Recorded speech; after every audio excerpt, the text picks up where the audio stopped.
Hey everyone, how you doing? We're back with another episode of the Key Essentials. In this installment, we're going to be doing AG 33003, which is line of duty, injury or death in or out of New York City. So let's get started. Okay, well, one thing you have to remember is you'll never escape the line of duty injury question. It's on the sergeant's exam, lieutenant's exam, and the captain's exam. It's not that difficult. It's not that long. The investigative supervisor is the most confusing part, I think. And so we have a page just for that. But let's read some of the beginning steps for UMOS. Now, don't forget, if you came to my class and if you read the procedure, you'll see that the procedure is written so that you stay at the scene if you're injured. And it says so explicitly right here, remain at scene. So let's just start from the beginning. UMOS requests supervisor to respond. Notify desk officer of circumstances of injury. That's right. So the cop at the scene or whoever gets hurt is supposed to radio for the boss, the patrol supervisor, right? And then you call the desk officer and tell them what's going on. Give the desk officer the names and addresses of witnesses and ask witnesses to await the arrival of the supervisor. Remain at the scene unless hospitalization or medical attention or further police action is necessary. Don't forget about the further police action part. If you need to transport a violent perp, you need to get him off the scene, then that constitutes further police action. So you can't stay at the scene then. Remember, if you're outside the city, the steps are very simple. You notify the local cops. You do that by calling 911, and then you call operations unit immediately. After the investigating supervisor comes and investigates, you, the injured member, make the line of duty injury report on the LAN system in the line of duty injury reporting system. You include witness info and related documents like photos, hospital discharge papers, etc., and submit that to the investigating supervisor electronically. So who is the investigating supervisor? I put it in this awful toxic waste green so that you'll remember it. So the investigating supervisor always seems confusing, but if you just keep the rules in mind, you won't have a big problem with it, right? So the investigating supervisor is a sergeant or above from the MOS's command. If not available, any supervisor from the precinct of occurrence. If you're out of the city, it's a captain or above. So if you're out of the city and you go line of duty, you notify the local authorities. That's by calling 911. Then you call operations, and then most probably operations will dispatch a captain or above. Remember now, this is the tricky one, because if force is used by us or against us, the investigating supervisor is a boss from the MOS's command who is uninvolved and one rank up from the injured MOS. Okay, so these are the rules of who the investigating supervisor is. You should memorize them because most of the questions that you get on line of duty, injury or death, one part of the question or the choices is always to determine who is the investigating supervisor. So this is a list that you're going to want to remember. So let's see what the investigating supervisor does.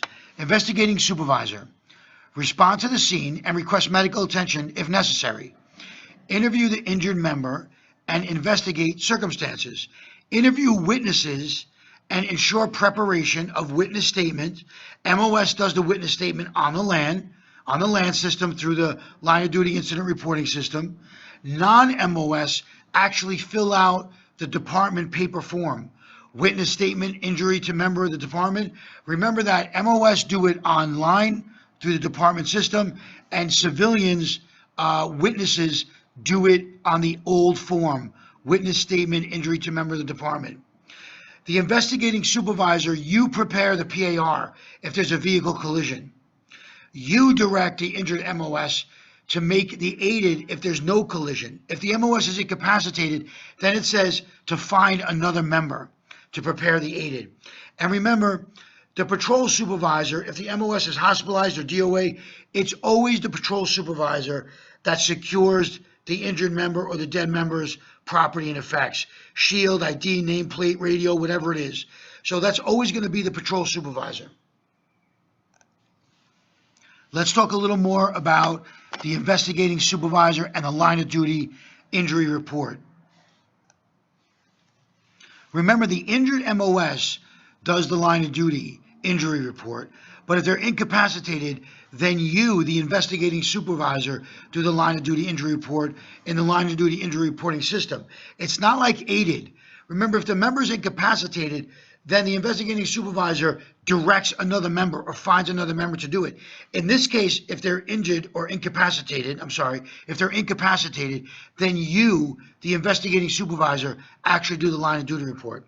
Review line of duty for completeness and accuracy and electronically sign off on it before the end of tour. Unless you can, if there's some kind of exigent circumstances or there's serial numbers missing of some sort. But if you can sign off on it, sign off on it. Indicate a recommendation for approval or disapproval of line of duty designation. I got a couple of questions on this during the class. It seems like this is some mystery who actually makes the call. Ultimately, it's signed off on by somebody else, but the initial recommendation is done by the investigating supervisor. Include findings of reviewable, if you reviewed the body-worn camera or other video surveillance. So you put that right in the report that you reviewed all available body-worn camera and surveillance video from this building or that building. Okay, you put that right in the report, and you make an entry about Federal Employee Compensation Act. Now remember, as far as the investigating supervisor goes and the 3 reports, investigating supervisor makes the PAR always. Okay, if there's a vehicle accident involved, which we'll get to later in a different procedure, Department of Vehicle Accidents, but if there's a department vehicle involved, the investigating supervisor always makes the PAR. The investigating supervisor never makes the aided. Okay, and the investigating supervisor sometimes makes the line of duty injury report. So the desk has responsibilities here. Let's see what the desk officer does. Always notify MOS's command if he's not from the precinct of occurrence. If MOS requires hospital treatment, notify operations. If MOS is dead or likely, notify 3 people, the borough CO, COXO duty captain, and operations. Desk officer also notify the sick desk supervisor or sick desk if the line of duty was not specifically witnessed and it's inside or in the immediate vicinity of any police facility, including building, office, parking lot, sidewalk, whatever, or it happened during the first 2 hours of a tour, or the MOS was off duty. And this is a scam alert, right? They're trying to prevent cops from getting injured at home and then magically tripping on the steps in the precinct. Okay, so because they want to claim an off-duty injury as a line-of-duty injury. So this is sort of like a scam awareness. But desk officer calls sick desk supervisor or the sick desk if any of these things apply. Now, there's some last-minute notes here and the additional data stuff. Some of the stuff is very interesting. I put it at the end of the key essential video here. If a UMOS is struck by a bullet on the vest and is apparently uninjured, they still must be examined by a doctor. I thought that was odd that they didn't say he has, he or she has to go to the hospital. You don't see that often. I don't know if anything can be learned from that. It just was an odd way to word it, I thought. Examined by a doctor.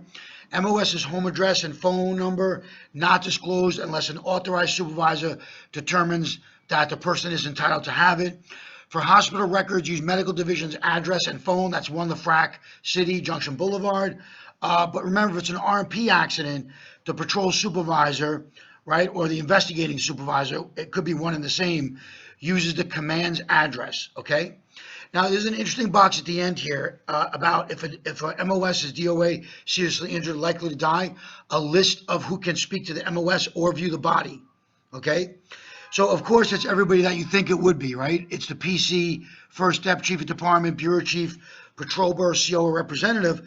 But then you get down to the lower ranks, and it's detective assigned to the case and a crime scene detective.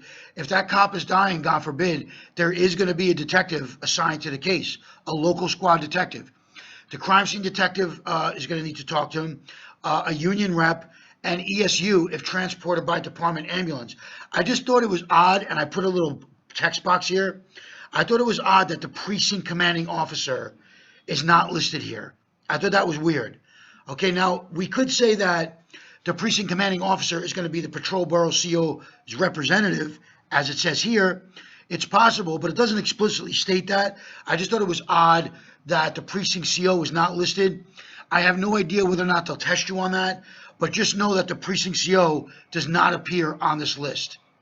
Okay, that's going to be it for this installment of the Key Essentials. Good luck to you. Line of duty injury is almost guaranteed to be on your exam. It's on every exam. So the good news is it's very short. The most confusing thing is who the investigating supervisor is. So just kind of read that over and over again. If you look back in the PowerPoints here, I put it in obnoxious color green so that you don't forget. And that's kind of where we are. So ladies and gentlemen, good luck. That's my time.